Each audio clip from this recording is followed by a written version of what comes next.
Hey, what's going on? You know who it is. You know what it is. All right, you guys. So Eddie Hearn confirms what was put out there yesterday in regards to reports and claims that Tank Davis and his team basically walked away from 20 million up front. And I want to put emphasis on 20 million up front.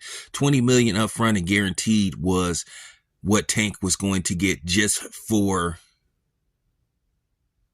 signing to fight Devin Haney, not including what he could make off pay-per-view sales, the gate, and etc., etc. So for people that's putting these fake videos out, making it look like $20 million wasn't enough for Tank to get in the ring with Devin Haney, that's a complete falsehood, and they're just basically not telling you the truth.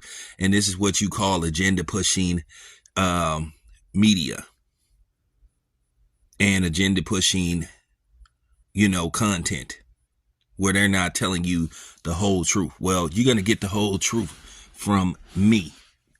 At the end of the day, just a few fights ago, Tank was insinuating that he wasn't making the type of money he should be making due to the fact as his popularity started to rise, as he started to, sell out arenas and whatnot.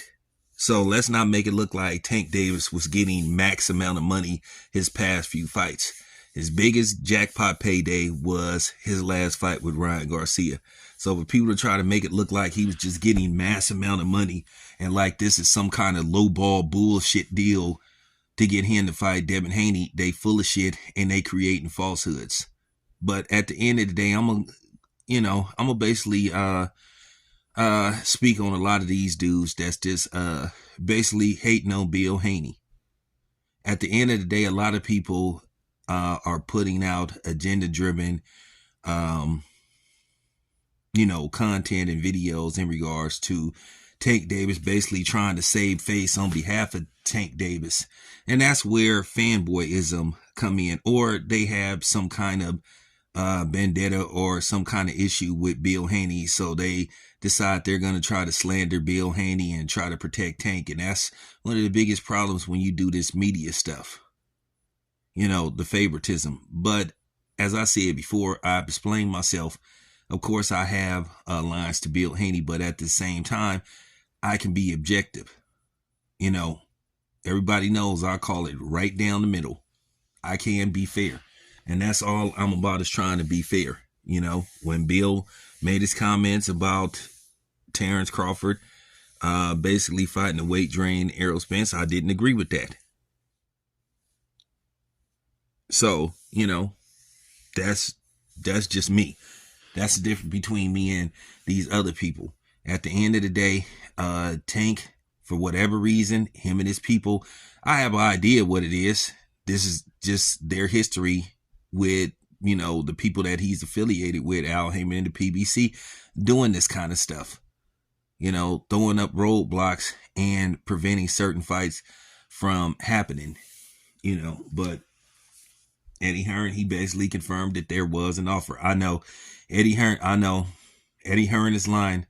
You fake pro-black dudes, because I'm going to keep calling y'all out too, because y'all too inconsistent. You only want to be pro-black when it's convenient for y'all. So all you fake pro-black militant niggas, this for y'all too. I know Eddie Hearn is lying. I know Bill Haney is lying. I know everybody is lying on Tank, right? Well, Eddie Hearn has no reason to lie, because basically if he gets to promote that fight along with Bill Haney and Tank Davis and his team and Al Heyman, they can make a lot of money. He said that he had all kind of investors that's willing to invest in the fight, which means put up the money for the fight. Which means Tank could make far more than just $20 million. He can end up making $30, $40, $50 million, depending on what it does on pay-per-view and live gate and advertisement dollars for the pay-per-view.